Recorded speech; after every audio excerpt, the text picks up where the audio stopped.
YouTube, you saucy lot, it's your boy the Blade Runner, and yesterday's haircut, it was a 3 on top with a skin fade with a little cheeky little pattern in it. Anyway, before the video, I had a guy come in the other day. He was so funny. We did a little bit of nose waxing, and what his reaction and his accent makes it golden. So hope you enjoy both little videos. Anyway, I'm out of here. Do take it easy and don't forget, do subscribe, because it makes me a very happy bunny. Anyway, I'm out of here. I'll see you later. Bye. Oh shit! Oh, it's not that bad. Oh, Coming out of there. I can breathe now. Right, on the count of 3. Go, go, go. 1, 2, 2. Oh shit! Oh, okay. No, it wasn't that bad. It wasn't about hurt, but it wasn't that bad. Can you breathe? Yeah. Yeah. I love it. I love it. I'm coming back. Yeah. Look, my nose is so clean now. No one is spiders coming out of it. Yeah.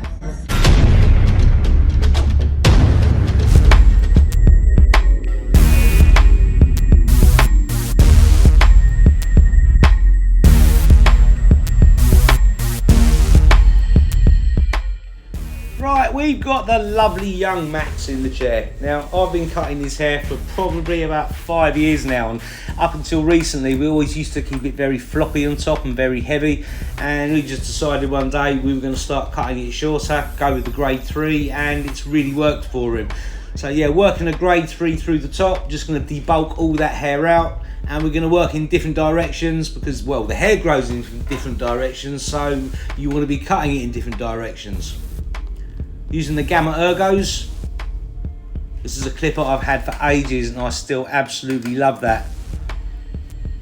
But yeah, I'm eventually going to be wanting to change it up to a JRL. So what are people's thoughts on the JRL, and what are people's thoughts on the new Andis clipper that's come out? So grade 2, we're going to start fading that into the top. All I'm doing is I'm just clearing out the runways at the moment. Give myself plenty of room to fade.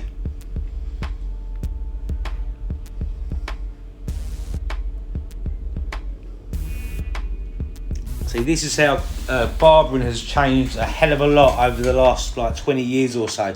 You know, before we never used to take it so short on the crown. But you know, things have changed. People, you know, we're having skin fades these days. If you leave it too heavy around by, say, the parietal ridge or just through the sides in general, it's just going to look so heavy. Even though you might blend it in perfectly, technically, visually, it will still look heavy. So these days we are tending to go a little bit tighter on the sides. And I think it works. I mean, the haircuts are growing out a lot better. Yeah, going with that too. Just clearing the runways, as I said, give himself plenty of room to fade.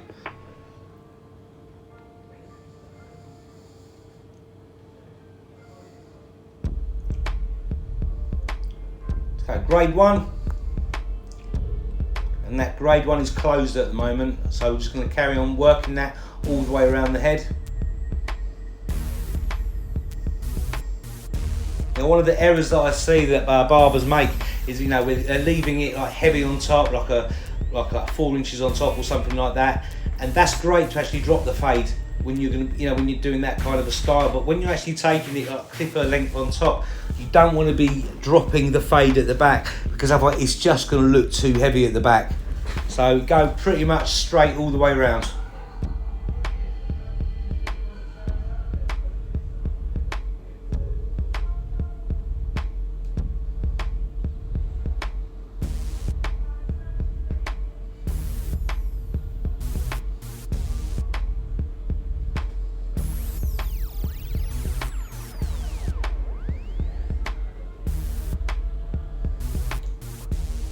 Okay, so I've opened the clipper up, just going to start softening that line down.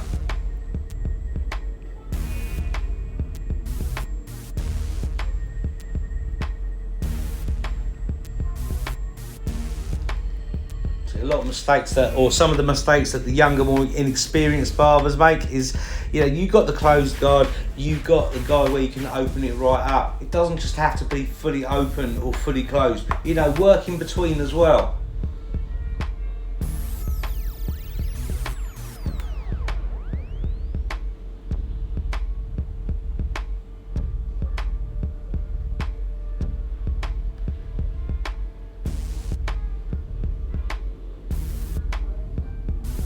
Okay, so I've gone for a 1.5. Gonna take that one and blend it into that 2. Obviously the 1.5 is the ideal grade for that.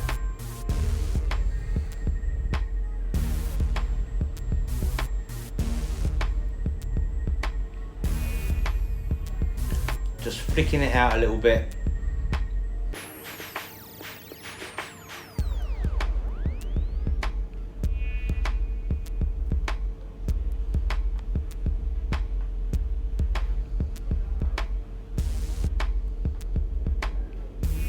So pushing against the grain. If you don't go against the grain, then you're not going to take it to the correct length.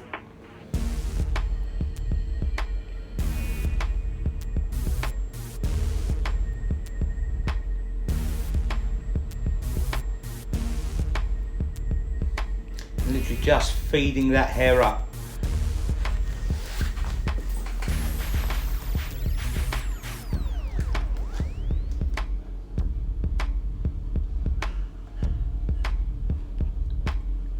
Right, so we've taken the guard off now. I'm just going to start coming round, putting that skin line in.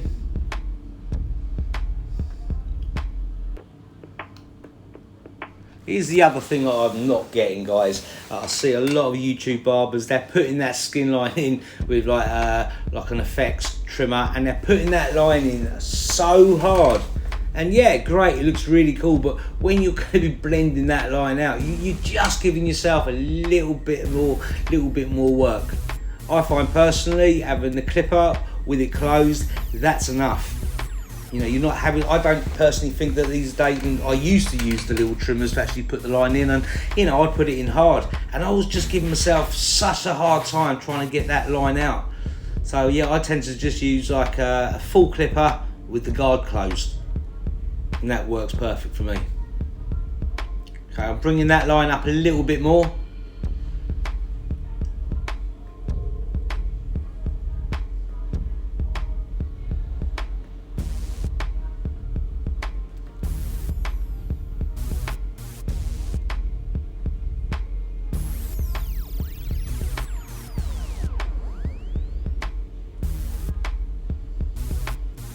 Alright, so putting the grade 0.5 on the clipper, and I've got it open at the moment.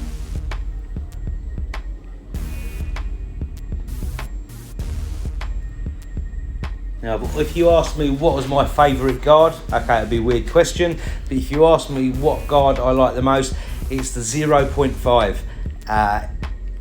It isn't used enough, and I don't think it's used properly. A lot of people, when they're trying to get out lines, they literally just skim over very slightly. The way you got to think about it is, if you've got a bit of paper with a bit of pencil marking on it and you want to get rid of that pencil mark, you get your rubber or your eraser. You don't just go over softly.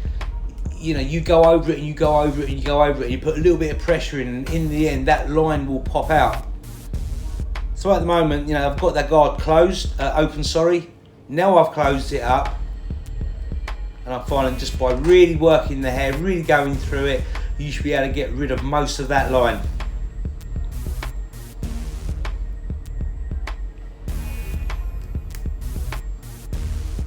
I mean, you might get rid of it totally, but you know, especially when you go towards the back, you might find, obviously because the hair is denser at the back, that you will have to take the guard off and work it through without a guard. But you know, in general, when you're working through the sides, the hair tends to be a little bit finer than what you get at the back, and yeah, the line comes out really well. But you just got to keep on pushing that 0.5 guard in, and it just comes out really well. Yeah, I don't think a lot of people use that 0.5 guard enough or properly, really. So just think of it as an eraser, getting rid of that pencil line.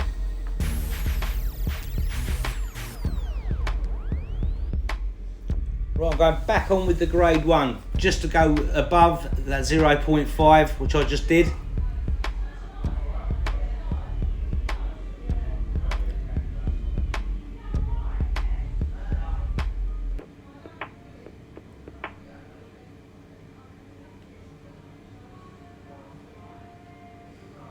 Just flicking out. if you go in too hard, go too deep with this, you're going to put another line in. So, you know, keep your hand quite loose and just work with a slightly softer approach.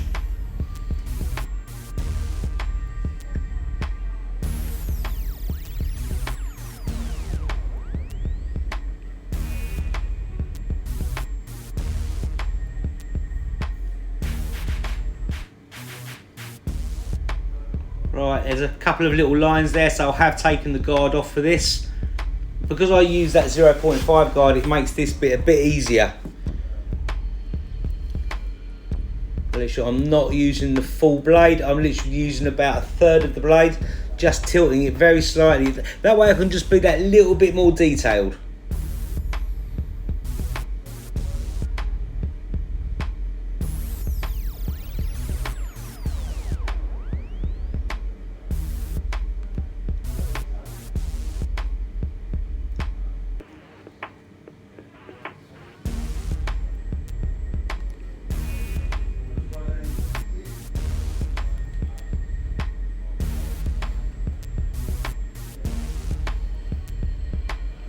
This guy, he does not stop laughing. He's an absolute pleasure to have in the shop.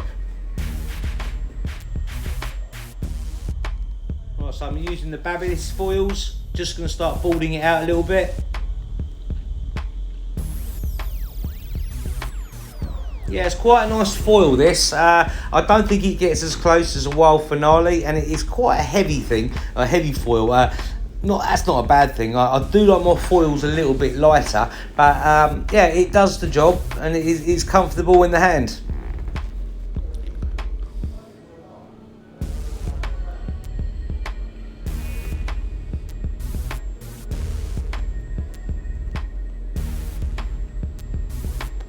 Yeah, the one problem I had with the wild finales is, I mean, it's a great foil. It's very aggressive, and the foils they snag quite a lot, so you're always replacing the foil. But here I'm going to be using the wild little trimmers. Now these aren't the sharpest of trimmers, and it actually works really well for this because what it does, it doesn't create new lines. So I just took that little edge out there. Now I'm just going to be using the Babyliss FXs. Just to give it a little line out. Nothing too hard. When you're lining out a client's hair, always make sure that you're facing them directly. So if you start working off at an angle, if you're right-handed and the person's got the head away from you slightly, there's a very good chance it will look longer on the right-hand side because your arm will naturally make that line out drop. So you've always got to be face on with a line up.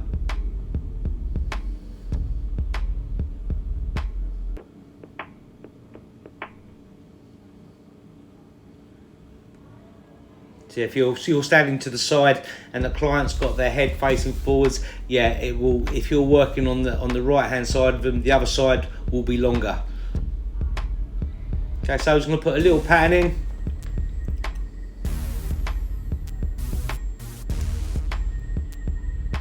I'm just using the Babyliss FXs. I'm just putting a light line in first of all.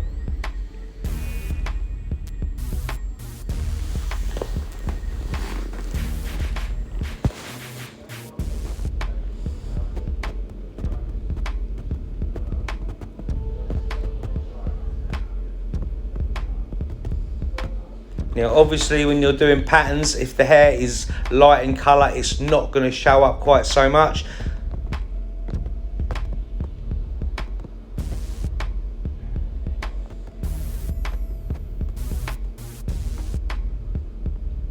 So yeah, I've just put just a simple pattern through the back, and what I'm going to do in a moment is I'm just going to shade it out, just make that pattern really pop. As you know, I'm just creating secondary lines.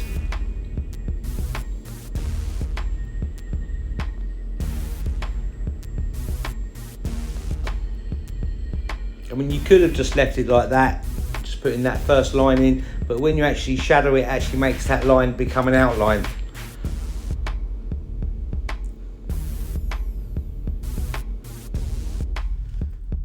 Right, so I do get people asking me how they go about doing patterns, because not a lot of clients want their patterns, but there's no reason you can't practice. And the most obvious and the easiest way to deal with this is, if you've got a client and you know him quite well and they have a skin fade, well, before you skin fade it out, practice a few little lines. You're only going to be taking it straight off afterwards anyway when you skin it out.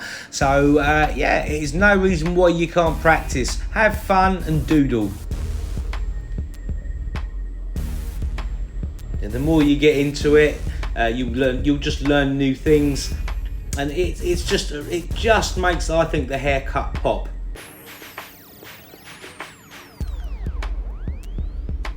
So yeah, the first bit, obviously I was putting that single line in. As I said, you could just leave that with the one line, but if you actually work a line underneath it, then that one line is now creating an outline for the darker pieces. So yeah, have a lot of fun, that's all I say. You know, enjoy yourself. So if you've got somebody who's basically having a skin fade and you know them quite well and they've got a bit of time, just say to them, look, do you mind if I just practice a little bit of line works and patterns? You know, if that client's a good client, I don't see them having a problem with it, because as I said, you're going to be taking that line straight out afterwards anyway. Alright, so I've finished up with the pattern pretty much. Just going to go through it with the scissors just to take off any loose pieces. You know, clippers do miss things sometimes. It doesn't matter how good the clippers are.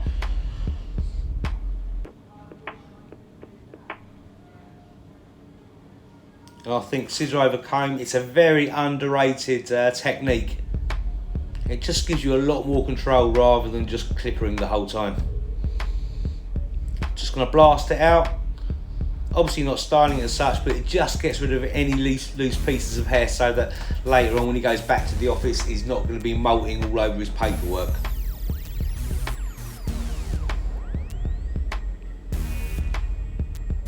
Right, just a little bit of clay just to hold it in shape.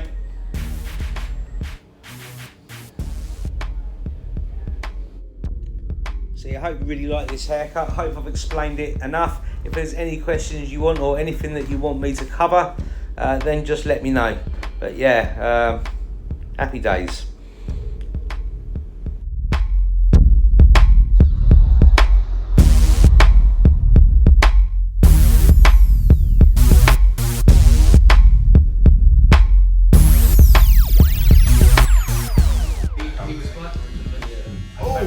Oh shit, yeah, that's popping I enough. love that. Yeah? Yeah, He's done it alright. that's perfect. Yeah. You happy, Bunny? Oh, look at the little blend out. Ooh. Oh my god. Happy, yeah? I am amazed. Yeah. Thank you so much. I think he likes it. I like it just a bit. Oh, yeah. Just a bit.